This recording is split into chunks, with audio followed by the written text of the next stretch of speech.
خب سلام بچه ها.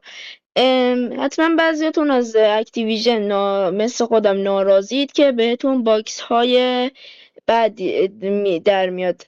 هرچی میزنید متیک و لجند نمیده و 117 هم نمیتونید بگیرید. خب این ویدیو واسه خودته. تو این ویدیو بهت آموزش میدم که چجوری زود 117 متیک رو مثل خودم بگیری و فورا هر گانی که لجند رو پر نکردی رو پر کنی و حتما این ویدیو رو ببینی. لایک و ساب هم این حاجت نداره. میزنید همش میگید که چرا باکس بهمون بد میده، چیزای بد میده. انا آموزش آوردم که با 8 و 4 تا باکس هم میشه.